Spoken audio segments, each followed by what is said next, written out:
buongiorno e ben ritrovati. Focus TG anche oggi per raccontarvi come sempre il territorio. Giornata importante sul fronte politico quello di oggi perché da pochi minuti si sono chiusi i termini per presentare le liste per le elezioni regionali. Ne parleremo fra poco. Non sono mancate le sorprese soprattutto nel centrodestra e ad esempio il centrodestra sta calando in queste ore un tris di ministri nel territorio a supporto di Alberto Stefani. C'è il ministro Nordio a Treviso per parlare di giustizia ma anche per essere vicino a Fratelli d'Italia. C'è da ieri la ministra dell'Università Bernini insieme a Flavio Tosi per Forza Italia e c'è il ministro Giorgetti ieri a Padova e Treviso e questa mattina a Bassano per Alberto Stefani per la Lega. Dunque fra poco parleremo di politica ma c'è la cronaca in primo piano. Torniamo a parlare della tragedia che ha colpito Loria ieri.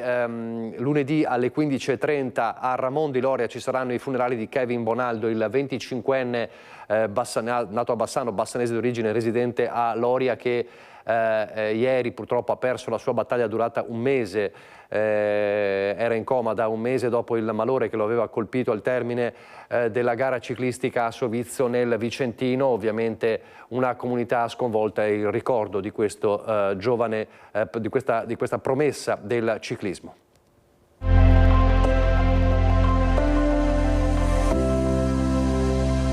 Voglio ringraziare tutti coloro che in questo mese ci sono stati vicini e ci hanno dato forza. Kevin ha sentito tutti questi incoraggiamenti e fino all'ultimo ha lottato ogni giorno per riprendersi.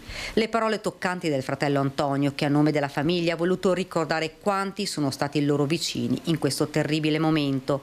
Kevin Bonaldo, 25 anni, atleta in forza all'ASC Padovani Polo Cherry Bank, è morto dopo un mese combattendo tra la vita e la morte all'ospedale San Bortolo di Vicenza, colpito da un malore il 21 settembre scorso al termine della piccola Sanremo di Sovizio. Soccorso immediatamente dai sanitari della manifestazione, il giovane ciclista bassanese residente a Loria era stato ricoverato presso il reparto di terapia intensiva. Accanto i genitori, mamma Cinzia, papà Roberto, i fratelli, la fidanzatina Alice. In questo mese Kevin ha combattuto come sapeva fare lui, ci racconta il presidente della squadra per la quale correva. I suoi familiari che erano lì dalla mattina alla sera tutti i giorni, quando si andava io e i miei collaboratori Alberto e Martino a trovarli al pomeriggio, ci dicevano guarda che oggi stamattina è entrata la fidanzata e ha sentito il profumo, si toccavano le labbra, cioè c'erano tutti quei piccoli segnali che davano un po' anche di speranza di questi miglioramenti che si vedevano giorno per giorno. Il peggioramento nelle ore scorse, il cuore di Kevin ha smesso di battere, lasciando nel dolore quanti lo amavano. Un colpo durissimo, spiega il presidente, raccontando chi era Kevin. Era un ragazzo stupendo, guardi, era un ragazzo stupendo. Mi ricordo che quest'estate lo trovavamo sull'altopiano, altre cose, ci ha incontrato, noi eravamo in bici tra noi amici, tornato indietro, abbiamo festeggiato. Era un ragazzo stupendo, gentilissimo, non ho mai sentito uno screzio o un qualcosa a dire, era veramente un bravo ragazzo, non solo come atleta, ma proprio come uomo proprio. Il sorriso, la passione per le due ruote, la sua forza, abbiamo portato Kevin con noi in ogni corsa di questo finale di stagione, si legge in un comunicato della squadra.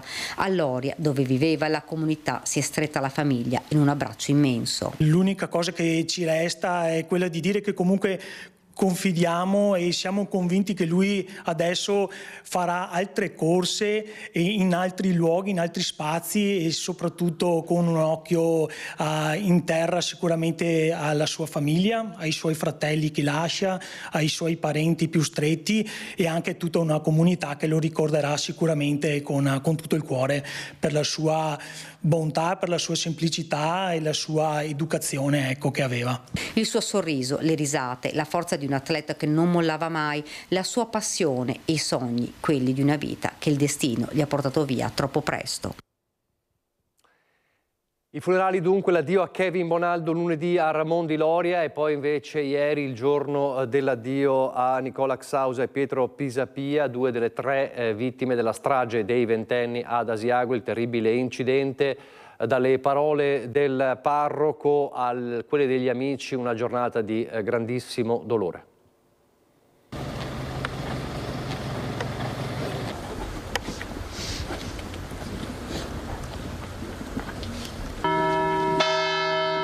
Un dolore che non si può neanche immaginare, quello che è sceso su Conco per dare l'ultimo saluto a Nicola Xausa e Pietro Pisapia, 2 dei 3 ragazzi morti la notte tra sabato e domenica nel terribile incidente stradale di Asiago assieme a Riccardo Gemo di Creazzo. Il dolore di una comunità che voleva un bene immenso a questi 2 ventenni, degli amici stretti attorno alle bare bianche che avevano condiviso tanta parte della loro giovane vita, dei familiari che li hanno amati di quell'amore unico che solo genitori, fratelli e sorelle possono provare, una chiesa gremita dentro e fuori. Questa settimana siamo diventati più familiari gli uni gli altri. Abbiamo portato i pesi gli uni degli altri. Abbiamo pianto insieme. Per Pietro e Nicola il lutto cittadino e le saracinesche abbassate, loro che si sono dati fino all'ultimo e continueranno a vivere in altre persone. Un pianto condiviso, un pianto corale che ha riunito i cuori di tanta gente, abbracciata dalle parole di Don Luigi Bortignon. Guardandovi negli occhi, cari genitori, è troppo grande quello che è successo e noi siamo troppo piccoli per capirlo. Li abbiamo visti crescere insieme questi ragazzi. Questo paese li ha amati. Nicola con una gioia di vivere straordinaria che si ritmava dentro una sensibilità squisita. Il suo sguardo luminoso si è aperto alla bellezza del creato e ha cominciato ad amare le sue montagne. Una vita spesa per questo sport. E tu, Pietro, il tuo sorriso, la tua gioia di vivere, la tua bontà brilleranno sempre nel cuore di chi ti ha amato e conosciuto. È stata preziosa la vostra vita. Non andrà dispersa, la custodiremo nel cuore perché è piena di speranza. C'è un'aurora che sorge.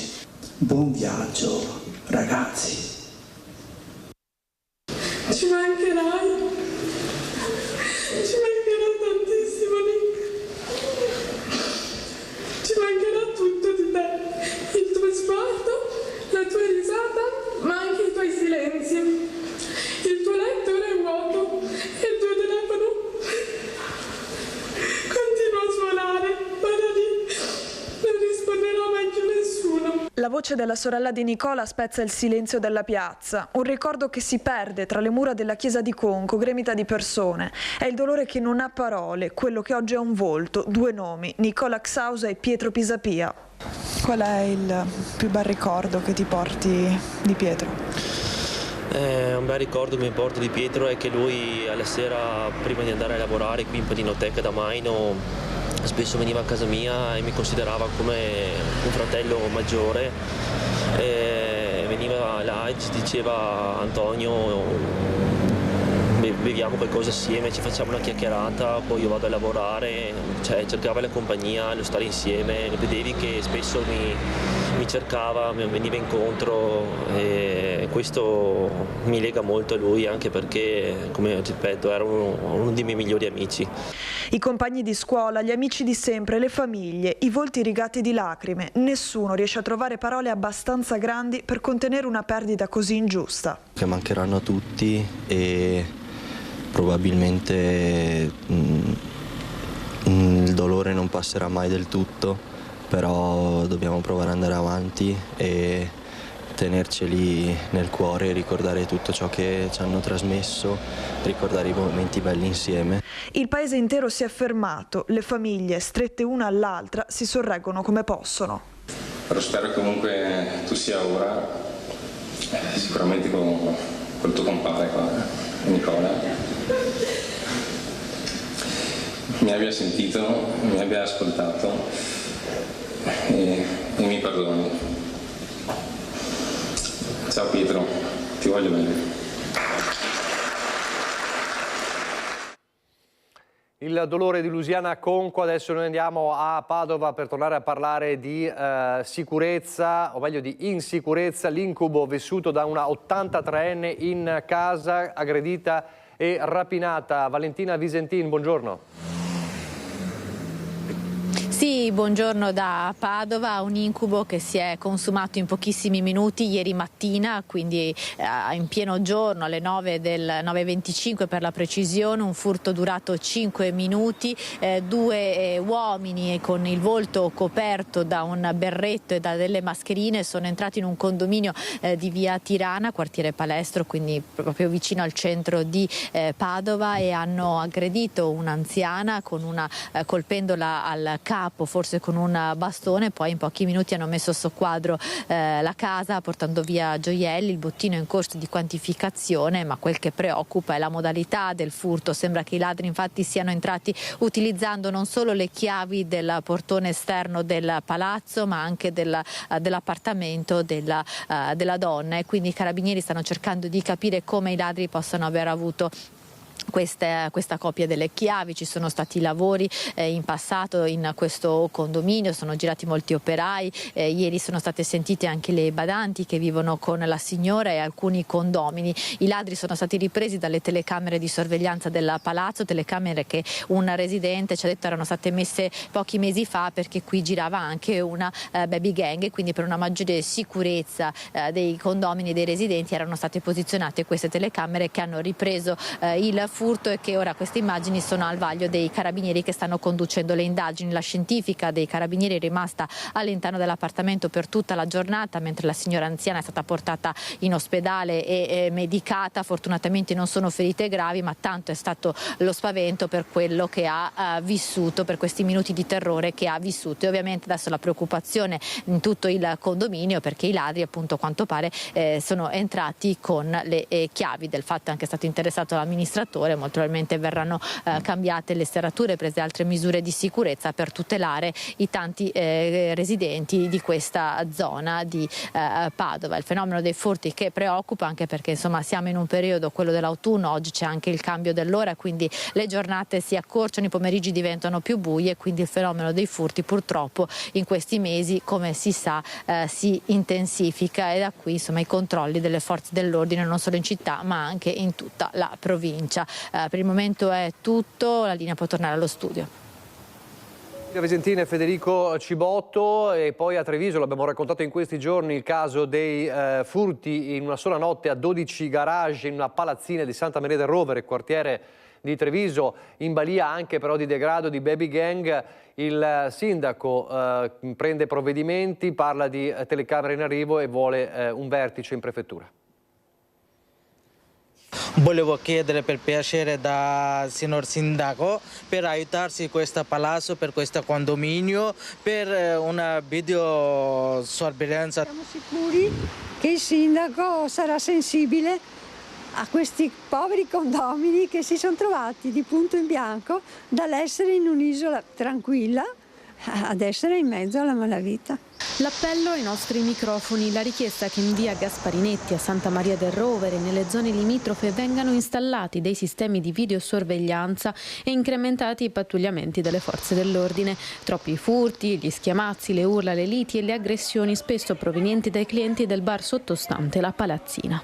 Hanno ragione a lamentarsi, sarà ovviamente mia cura segnalare quanto avvenuto alle forze dell'ordine. Chiederò nelle prossime ore un appuntamento con il questore e anche con il prefetto. Sarà nostra cura innanzitutto lavorare per individuare i responsabili, ma soprattutto voglio intercettare le famiglie per far capire a loro che questo tipo di comportamenti non è in alcun modo accettato nella nostra città. Quanto alle telecamere di videosorveglianza, è in cantiere un piano di installazione di nuovi occhi elettronici in città. Tra poco comincerà anche l'installazione di un grande piano di videocamere di sorveglianza che era già stato finanziato dal Ministero e che a giorni vedrà insomma la luce. Fatemi portare la solidarietà alla signora e a quei cittadini che si sono trovati il garage aperto. A mancare sono però le risorse per un controllo capillare delle forze dell'ordine. Sono anche convinto che serve maggiore forze dell'ordine nel nostro territorio. Chiederò anche appuntamento al Ministro non soltanto per la la città di Treviso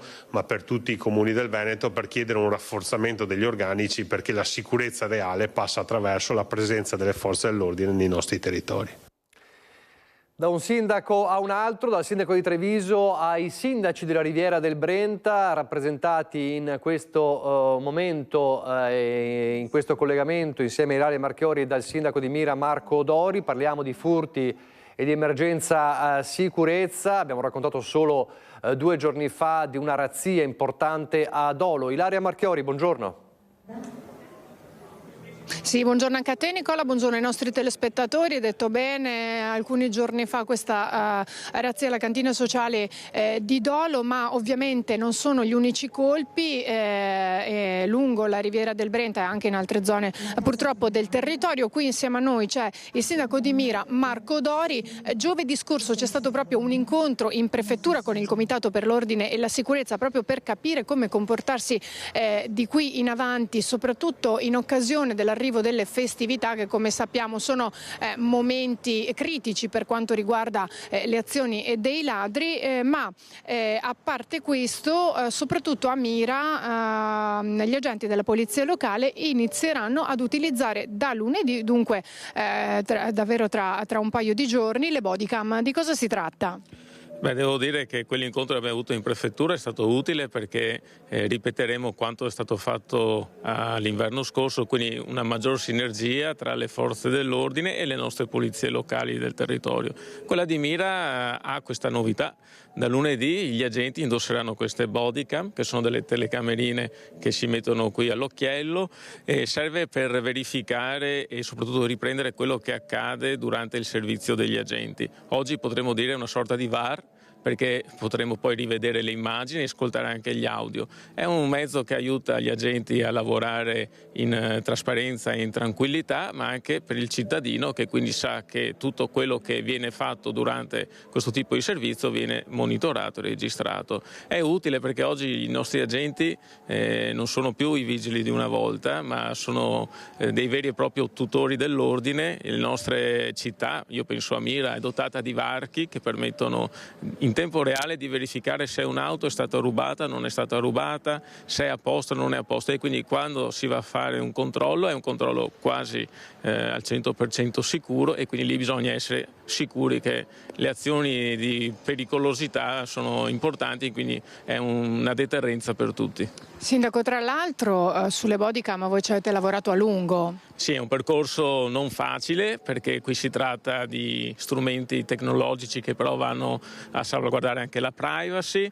Sappiamo che nei posti di lavoro questi strumenti stanno arrivando, sono soprattutto quei posti di lavoro a rischio, e io penso ovviamente agli agenti, ma penso anche, le avete visto, gli autisti che adesso le stanno usando, degli autobus, perché ormai anche le normali situazioni di convivenza possono nascondere degli insidie, e quindi è giusto tutelare i lavoratori, ma tutelare anche i cittadini. Allora, maggiore sicurezza ovviamente per i cittadini, e l'importante è che appunto il comune e i comuni in questo caso di concerto appunto anche con la prefettura continuino a lavorare proprio per garantire la sicurezza ai cittadini, in particolare in questi momenti critici. Ringrazio il sindaco Marco Dori. Qui da Mira è tutto, restituisco la linea allo studio. Grazie Ilaria Marchiori, grazie al sindaco, grazie anche a Sandro Ponchio. Restiamo però in tema degrado e sbandati a pochi passi dal Duomo. Siamo a Vicenza, in pieno centro storico. L'allarme arriva dai commercianti. Per noi sul posto Daniele Garbin e Simone Squarcina.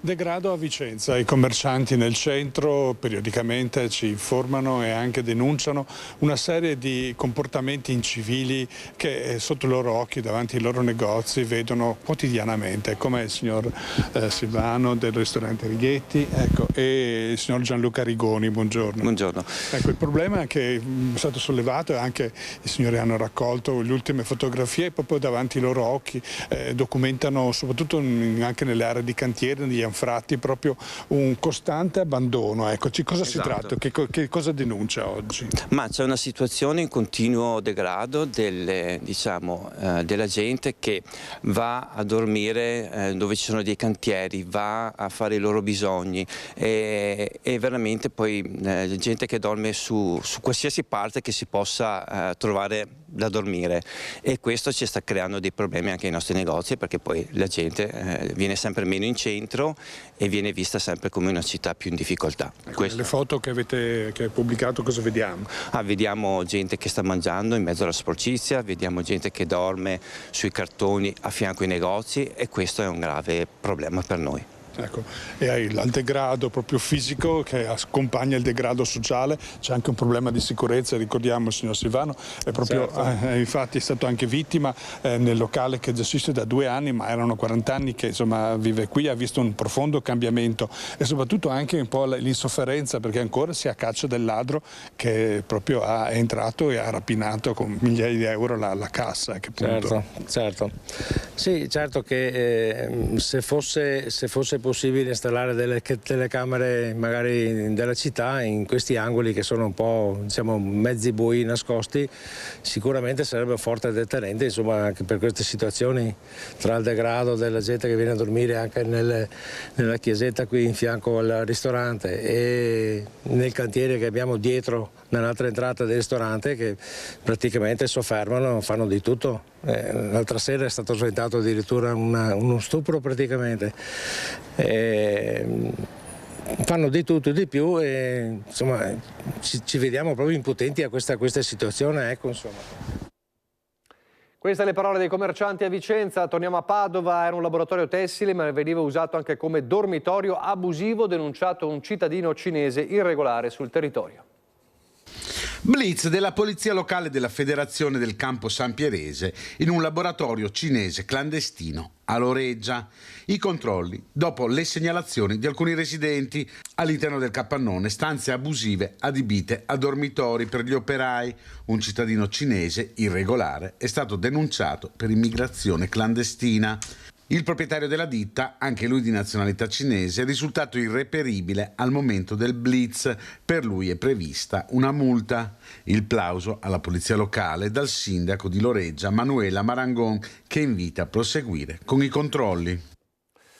Ancora la cronaca, ma torniamo nella Marca trevigiana. Martedì l'autopsia sul corpo di Mario De Marchi, il 39enne morto alla sagra di Fontigo, morto 12 giorni dopo l'aggressione subita alla sagra di Fontigo. Per la procura è morto non per un pugno ma per la violenta spinta data da Fabrizio De Poi, il cabarettista musicista che ora è indagato, come sapete, per omicidio preterintenzionale e che dice non volevo ucciderlo. Sono stati sentiti 11 testimoni. Martedì dicevamo l'autopsia, intanto a Cairano c'è rabbia e dolore ovviamente a casa della famiglia di Mario. Mario vive con altre 4 persone, questa è la forza che mi dà. E poi ho la fortuna di avere la figlia che mi ha fatto 2 nipotini splendidi e mi daranno la forza di fare il nonno. È il giorno del dolore dopo la morte di Mario De Marchi a 39 anni, il giorno delle parole e dei ricordi. 4 le persone che grazie alla donazione dei suoi organi aiuterà compatibilmente all'autopsia che verrà eseguita martedì prossimo. La fine assurda che gli è toccata e che segna le vite della sua famiglia e dell'intera comunità che le si stringe attorno. Anche tutta la vicinanza delle persone che si fa forza, quello è. Perché ovviamente noi difendiamo il nostro Mario, è il nostro, cioè. Però quando senti che tutte le altre persone, anche che non conoscevo, pensano la stessa cosa nostra, dicono le stesse cose nostre, cioè dice il Mario nostro è il nostro di tutti, come era con noi era con gli altri, quindi è anche un male per tutti. Nessun pugno, Mario è morto per una spinta violenta. A stabilirlo la procura dopo le indagini e l'ascolto degli 11 testimoni presenti la sera dell'11 ottobre alla sagra di Fontigo di Sernaglia della Battaglia nel fatidico momento. Intanto il musicista e cabarettista 62enne Fabrizio De Poi è indagato per omicidio preterintenzionale. Non volevo ucciderlo, avrebbe detto il suo avvocato. Ripensando a quella sera Lasciamo stare tutto di quella sera. Non ero presente, forse per fortuna, però incredibile, impensabile, non so neanche, sconvolgente, non saprei. Certo Mario non c'è più, sarà duro perché era tanto, era tutto, era grande. Che lei di questa persona che l'ha colpito non vuole sapere? No, ma anche se fosse qua per me, io non lo vedo, lasciamo fare a chi di dovere, tanto sì, non è di certo il mio parere o quello che penso che cambia, quindi lascio a chi è più esperto e mi auguro solo che faccia quello che deve fare.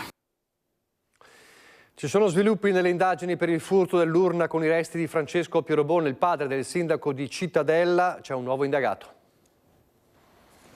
Una terza persona è stata iscritta nel registro degli indagati con l'accusa di furto aggravato e vilipendio di cadavere. Salgono a 3 le persone coinvolte nel trafugamento delle ceneri di Francesco Pierobon, papà del sindaco di Cittadella, Luca Pierobon, deceduto lo scorso febbraio. Il furto avvenuto a settembre nel cimitero della città murata. L'urna con le ceneri di Francesco Pierobon era stata poi ritrovata vicino alla stazione intatta. I 3, secondo quanto ricostruito dal pubblico ministero Sergio Dini, titolare delle indagini, si sarebbero incontrati qualche volta in un bar del paese e avrebbero pianificato il colpo. Resta ignoto il movente del gesto, anche se si suppone un'azione intimidatoria. I 3 indagati sono stati incastrati dalle telecamere di sorveglianza del Camposanto. Li si vede entrare in azione e dirigersi a colpo sicuro verso la tomba del papà del sindaco.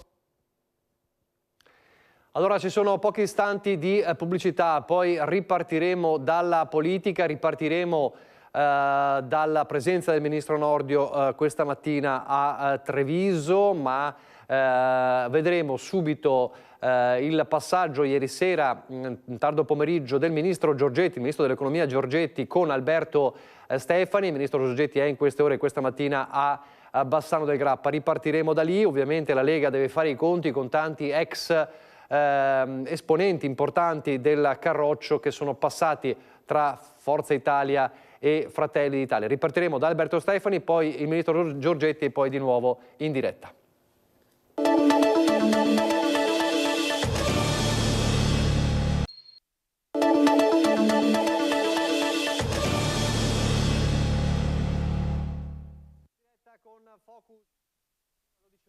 Pagina politica, poi torneremo alla cronaca. Oggi la calata dei ministri in questa 48 ore in Veneto a supporto del centrodestra. Anna Maria Bernini per Forza Italia, Giancarlo Giorgetti per la Lega, il ministro dell'economia e delle finanze, e in questa mattina c'è il ministro della giustizia Carlo Nordio a Treviso per parlare ovviamente non solo a supporto di Fratelli d'Italia ma anche per parlare di giustizia e di tribunale della Pedemontana. Tutto questo mentre da mezz'ora circa si sono chiusi i termini per presentare le liste per le regionali. Buongiorno Christian Arboit. Buongiorno Nicola e i telespettatori di Rete Veneta, qui con me il Ministro alla Giustizia Carlo Nordio che chiaramente rappresenta Fratelli d'Italia. Siamo in via Roma, una via che a Treviso ha una sua importanza anche centrale rispetto al dibattito, ma partiamo Ministro dal Tribunale della Pedemontana. Questa mattina se ne è parlato a lungo, lei era ospite di un convegno dell'Ordine degli Avvocati del Nord-Est e da lei sono arrivate parole precise sul Tribunale della Pedemontana che sarà operativo entro 2 o 3 anni. Allora, c'erano e ci sono ancora delle perplessità da parte di alcuni, anche del mondo forense, sulla ricostituzione di questo Tribunale. In realtà questo Tribunale si farà e abbiamo fugato i dubbi che questo avvenga a scapito degli altri uffici giudiziari. Noi saremo in grado di istituire il nuovo Tribunale della Pedemontana con risorse nuove, senza depauperare gli altri, perché per la prima volta colmeremo entro il prossimo anno l'organico dei magistrati, per la prima volta dalla Costituzione della Repubblica. Abbiamo in piedi più di 5 concorsi per un totale di quasi 2000 posti. Abbiamo assunto personale amministrativo. Era giusto istituire questo tribunale per ricostituire quella giustizia di prossimità che era stata trascurata negli anni passati. Peraltro la zona di Bassano ha un tale sviluppo industriale, finanziario, imprenditoriale che meritava di avere una sua sede non connessa indissolubilmente a quella di altre realtà, autonoma e quindi credo che così alla fine saranno soddisfatti tutti, perché questo potenziamento della giustizia avviene senza scapito di nessuno. Quindi prima la copertura degli organici e poi il Tribunale della Pedemontana. Senta Ministro, noi siamo, diciamo prima, in via Roma che è centrale nel dibattito attorno alla sicurezza a Treviso. Le chiedo Treviso è una città sicura? Sì, Treviso sta ritornando ad essere una città sicura dopo aver avuto momenti anche difficili. Via Roma è stata proprio l'esempio, da un lato, di un degrado che sembrava impossibile per una città così bella e così anche quieta e pacifica come Treviso, ma nello stesso tempo anche attraverso l'istituzione della zona rossa, anche della presenza, che ringraziamo, delle forze dell'ordine, del questore e ovviamente dei nostri amici prima di tutto di Fratelli d'Italia, ma degli altri anche della coalizione, è ritornata ad essere, come si vede, una zona vivibile. Il problema ovviamente delle baby gang è un problema che riguarda un po' non solo tutta Italia ma tutta Europa. L'abbiamo affrontato l'altro giorno proprio in Lussemburgo, proprio a livello centrale, perché non è soltanto trevigiano o italiano, è un problema essenzialmente di integrazione e di educazione, ma se serve deve essere anche un problema repressivo, per cui quando un giovane minorenne commette un reato non può restare impunito, perché l'età al di sopra dei 14 anni, non al di sotto ma al di sopra dei 14 anni, lo rende sanzionabile, sia pure in modo differenziato, davanti al Tribunale dei minorenni. C'è chi chiede di abbassarlo ulteriormente questa soglia. Sì, questo è già stato chiesto, è un problema molto complesso, 14 anni di età sono un limite che merita di essere studiato con attenzione. Ecco, effettivamente quando la norma è stata creata l'età di 14 anni aveva un significato diverso da quella odierna, anche sotto il profilo della delinquenza, ma è un problema così complesso che non può essere risolto in modo lineare e senza una profonda discussione. E senta, lei questa mattina al Museo Bailo ha parlato di certezza della pena, ha parlato poi delle pene detentive anche in carcere e ha parlato soprattutto di una parte della popolazione carceraria, i tossicodipendenti. Sui tossicodipendenti voi avete in mente delle misure anche alternative? Sì, soprattutto per i tossicodipendenti che non sono accusati e condannati per gravi reati, ma con reati connessi essenzialmente al bisogno che loro hanno di assumere queste sostanze e che quindi sono dei malati da curare più che dei delinquenti da punire, ma non per questo devono essere lasciati liberi, perché sono pericolosi e hanno commesso dei reati. La soluzione è quella di una detenzione differenziata, quindi controllata ma non necessariamente in carcere, in questo caso presso comunità che siano certificate, le abbiamo già individuate, stiamo facendo i protocolli. Questo consentirà da un lato di diminuire la pressione carceraria e dall'altro però di coniugare la necessità di controllo di queste persone che pur malate sono comunque pericolose, quindi devono essere controllate, ma possono e devono essere controllate in un ambiente che ne faciliti anche il recupero sociale e anche il recupero fisico e psichico, cioè che in poche parole li facciano uscire dalla spirale della tossicodipendenza. Per quanto concerne invece l'altra parte della popolazione carceraria, il 20-30% se non di più, la parte degli immigrati, voi state studiando anche qui delle soluzioni alternative. Per quanto riguarda gli immigrati, il problema è che appunto noi abbiamo una forte percentuale, più del 30% di detenuti che provengono da altri paesi, cerchiamo di portare la detenzione di queste persone presso i paesi di origine. Se riuscissimo anche a portarne un decimo di questi, visti i numeri, avremo una forte diminuzione della popolazione carceraria. Ecco, tanti temi, ci lasciamo con la riforma della giustizia. Lei questa mattina al Bailo ha detto di avere un sogno, separazione delle carriere, ma non solo la mera separazione delle carriere. Sì, questa è stata la parte finale, I have a dream, ho detto sì, il mio sogno è che si vada oltre la separazione delle carriere, cioè la magistratura apra l'avvocatura come avviene nei paesi anglosassoni, perché la giurisdizione è un tavolo a tre gambe, accusatore, difensore e giudice. Un buon giudice è vero che deve aver fatto il pubblico ministero, ma deve aver fatto anche l'avvocato. Oggi la separazione delle carriere deve avvenire perché PM e giudici appartengono alla stessa famiglia e si giudicano tra di loro, e questo non va bene, perché la cultura della giurisdizione deve comprendere la terza gamba della giurisdizione, cioè l'avvocatura. Quando anche l'avvocatura sarà entrata in rotazione, come avviene in Inghilterra e come avviene in America, e farà parte della magistratura, molti avvocati diventano giudici in America, negli Stati Uniti e in Gran Bretagna, oppure tornano a fare i pubblici ministeri. Ecco, questa interazione sarà la vera attuazione della cultura della giurisdizione. Grazie al Ministro Carlo Nordio, grazie soprattutto per la disponibilità. Come vedi, Nicola, tanti temi che sono stati affrontati: il tema della giustizia inevitabilmente, il tema della sicurezza, delle baby gang, e poi con il Ministro, ma lo sentirete questa sera, abbiamo parlato anche delle regionali, perché chiaramente oggi è una giornata clou in questa campagna elettorale in vista del voto del 23-24 novembre. Per il momento è tutto da Via Roma con Edoardo Paris. Ti restituisco la linea. Grazie davvero a Cristian Alboiti e anche al Ministro Carlo Nordio. Allora restiamo però con Fratelli d'Italia, perché Fratelli d'Italia ieri ha presentato la lista a Treviso, anche poi a quella padovana. Fa discutere nel padovano il passaggio di uno zaino di ferro come Luciano Sandonà, deluso dall'esclusione delle liste della Lega. C'è una ex leghista come Silvia Rizzotto, ormai passata da tempo, da mesi, a Fratelli d'Italia. Insomma, tanti ex leghisti, ci sono tanti amministratori e anche una novità particolare. Lo vediamo nel prossimo servizio.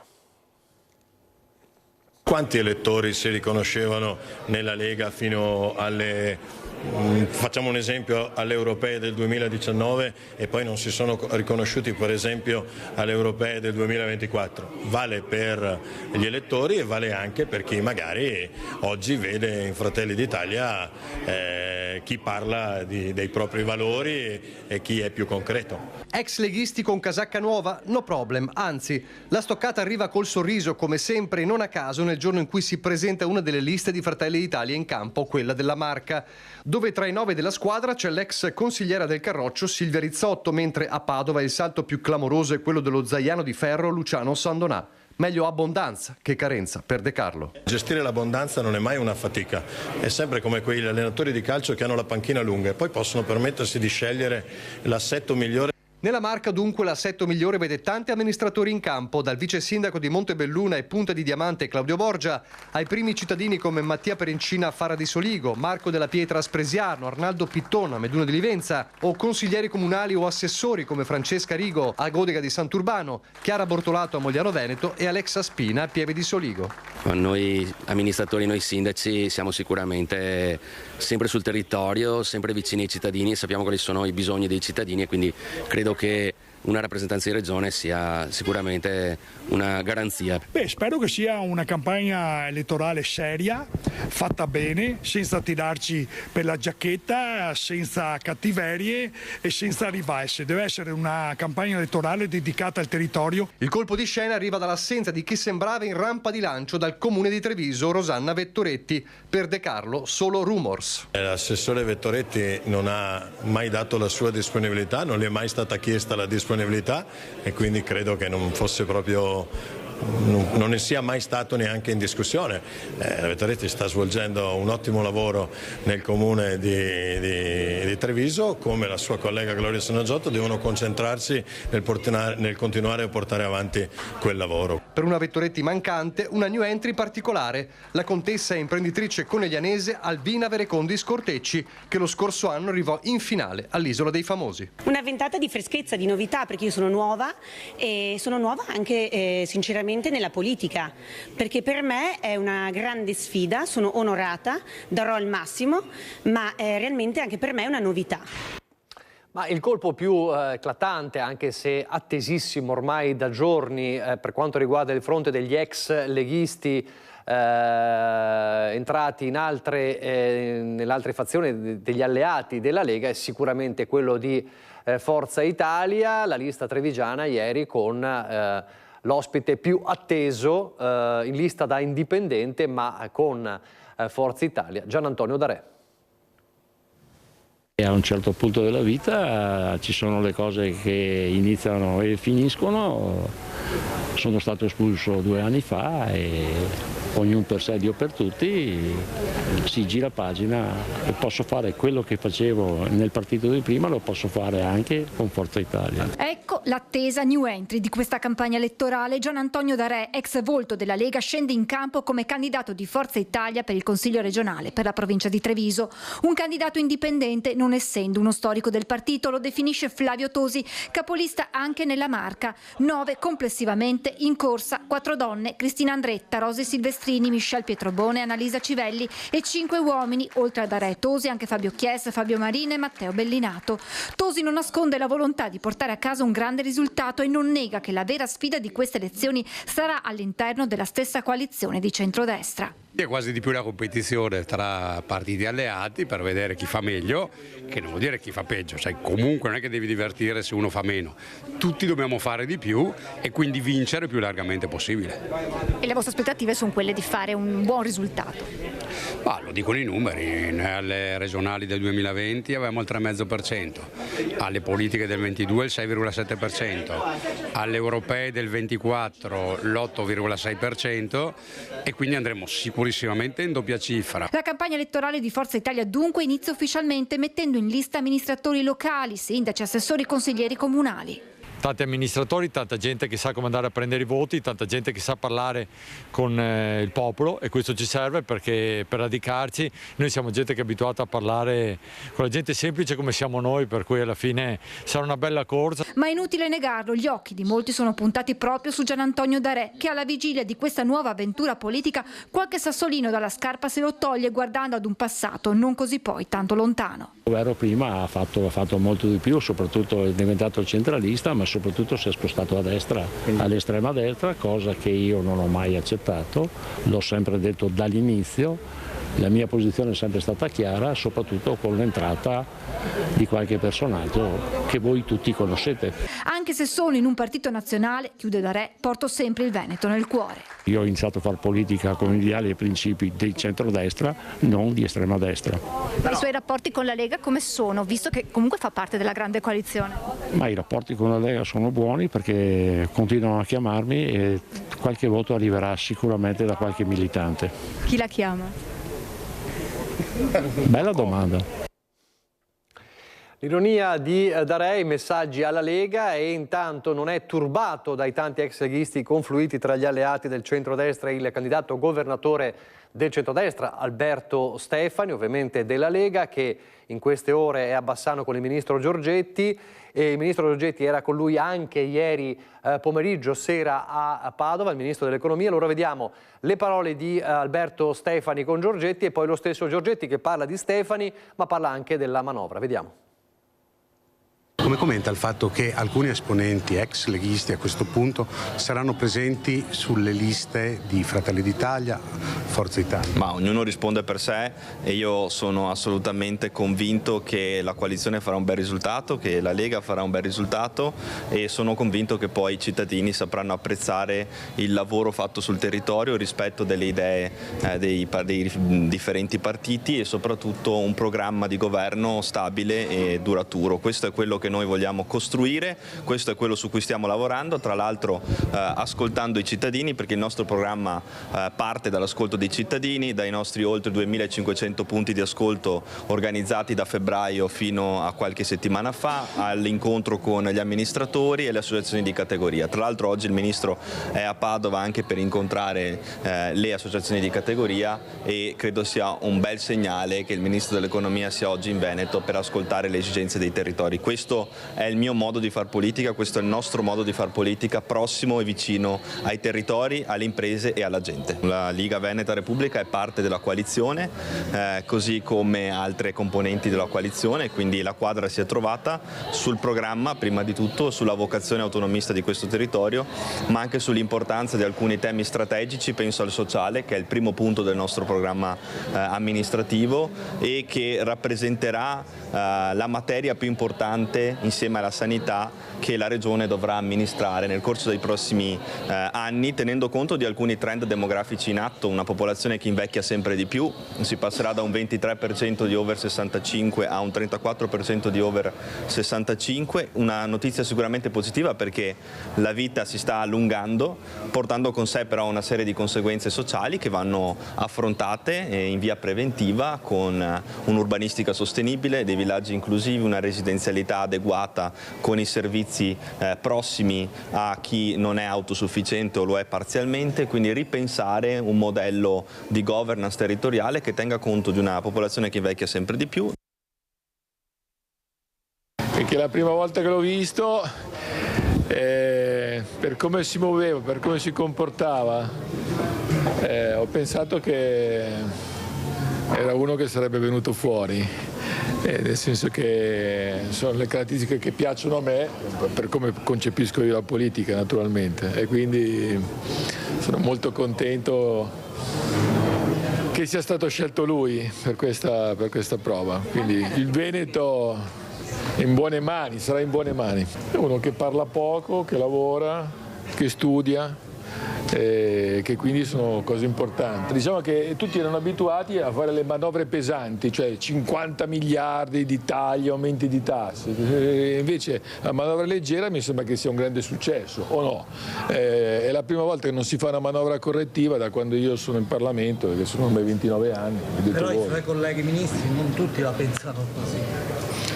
Allora, io arrivo da un'assemblea di imprenditori piccoli, medi, gente comune, non lontano da qua, che tutti invocavano tagliate la spesa pubblica. Io sono scappato da Roma perché c'erano i ministri che mi inseguivano perché ho tagliato la spesa pubblica, ma vuol dire che evidentemente la gente vuole che si tagli la spesa pubblica, molto semplicemente. Le regioni hanno paura del taglio dell'IRPEF. Hanno paura? Del taglio dell'IRPEF, che non arrivino i fondi da Roma, cioè ci sono le coperture. No, guardi, le coperture ci sono semplicemente perché noi tagliamo l'IRPEF, ma le quadrature, la dinamica delle entrate ci permette di tagliare l'IRPEF. Cioè, mi sembra che abbiamo dimostrato in questi 3 anni, non soltanto in Italia, ma a tutto il mondo, che siamo estremamente seri su come gestiamo le entrate e le uscite. E quindi abbiamo diminuito le entrate e abbiamo diminuito l'IRPEF. L'anno scorso abbiamo tagliato il cuneo fiscale contributivo perché ce lo possiamo permettere, perché stiamo gestendo in modo responsabile e prudente le entrate e le spese. Come diceva prima il suo collega, ci sono tanti che sono arrabbiati perché abbiamo tagliato le spese, ma l'avere tagliato queste spese ci permette di ridurre le tasse. Così dunque il ministro Giorgetti con Alberto Stefani, e poi c'è Giovanni Manildo, il candidato del centrosinistra, che per primo ha presentato già ieri le 7 liste che lo sostengono come candidato governatore del centro-sinistra, che a Focus TG proprio ieri è tornato a parlare con il direttore Luigi Baciali dei temi ma anche della campagna elettorale. Non mi piacciono i capipopolo a livello nazionale, ne abbiamo di tantissime esemplificazioni, non mi sono piaciute delle esternazioni del generale Vannacci, e siccome avere un ruolo pubblico comporta avere delle responsabilità, dobbiamo tutti fare un passo indietro. Il clima d'odio non è che viene calato dall'alto, è generato anche dai protagonisti della politica, quindi inviterei tutti quanti ad abbassare i toni e abbassarli occupandosi soltanto della progettualità e di cose che veramente interessano i cittadini. In questa sua campagna elettorale iniziata in anticipo rispetto agli avversari ha fatto una promessa: no allo scontro sterile da bar, sì al confronto serio sui temi. Ma a chi pensa che Giovanni Manildo sia fin troppo morbido nella sua sfida ad Alberto Stefani, e per la verità viceversa, visto che più di uno ha coniato il termine Stefanildo, il candidato del centrosinistra risponde chiaro: il Veneto che vide vincere Zaia 15 anni fa è profondamente mutato.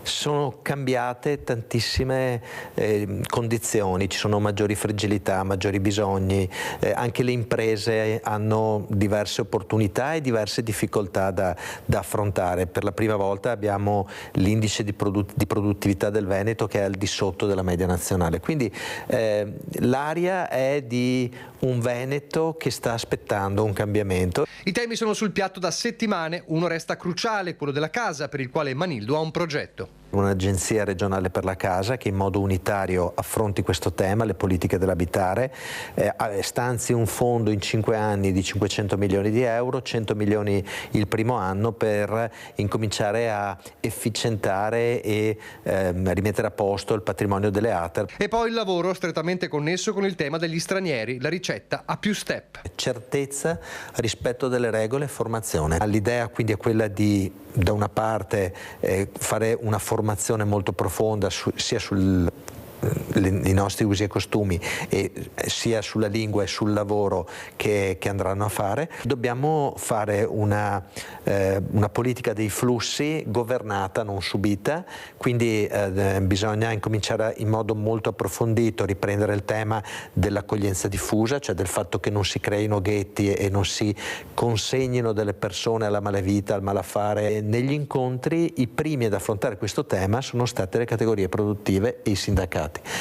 Quindi vuol dire che la società civile è molto più avanti della politica. 7 liste e una squadra che l'avvocato trevigiano che conquistò la roccaforte leghista di Treviso è convinto possa farcela. Non mi sento un kamikaze, si può vincere, ha detto in questi giorni, e una vittoria non cambierebbe il suo senso pratico anche nei rapporti con l'opposizione. Sarà necessario non perdersi in stupidaggini, quindi ritengo che qualora vengano presi dei provvedimenti di largo respiro, dei provvedimenti che veramente rispondono ai bisogni dei cittadini, su questo sarà conseguente che le parti abbiano un atteggiamento di responsabilità.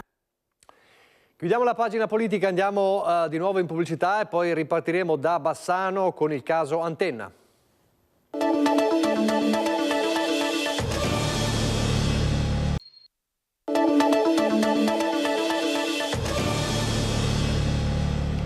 Di nuovo in diretta con Focus TG. Allora c'è la preoccupazione che sale sempre di più insieme alle proteste dei cittadini per il caso Antenna di piazza Paolo VI a Bassano. Mirko Cavallin con Andrea Benetti.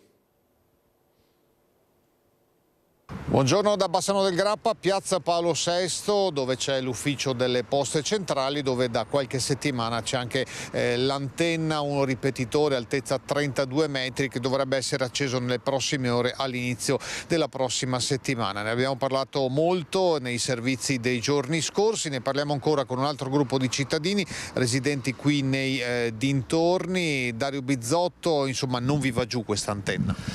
Beh, è difficile che possa andare giù una simile installazione, quindi 32 metri di antenna con un pennone, con un barattolo in alto. È difficile che possano andare giù rispetto a un contesto architettonico che parla da solo.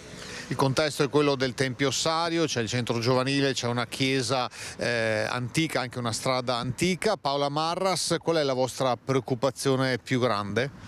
Allora, sono due preoccupazioni, quella sanitaria che però non possiamo verificare al momento, e quella estetica e il decoro urbano in questo momento, che è la cosa che ha colpito tutti, è proprio l'assenza di un progetto urbanistico che rispetti quello che abbiamo qua intorno, diciamo un certo provincialismo dal punto di vista della ricerca del recupero di questo centro storico. Voi vi siete mossi anche con un'assemblea di condominio nei giorni scorsi? Esattamente, sì.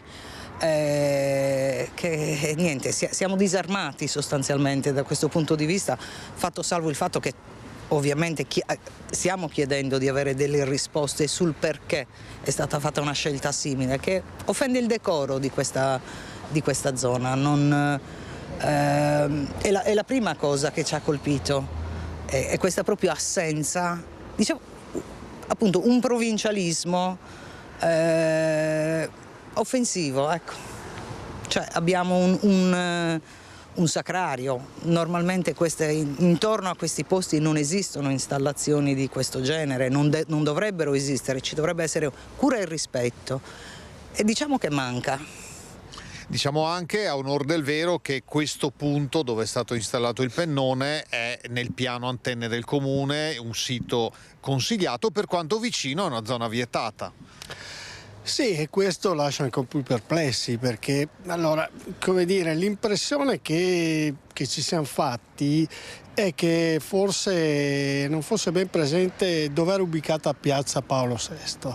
E quindi perché la piazza davanti alle poste è sempre stata conosciuta come piazzetta delle poste e quindi probabilmente non c'è stata questa attenzione, tanto che nelle delibere comunque poi il Comune in qualche maniera è sembrato aver cercato di porre qualche, come si dice, qualche pezza, imponendo un'installazione, un'antenna che fosse impattante il meno possibile, quindi però ripeto non è che la cosa si risolve in questa maniera.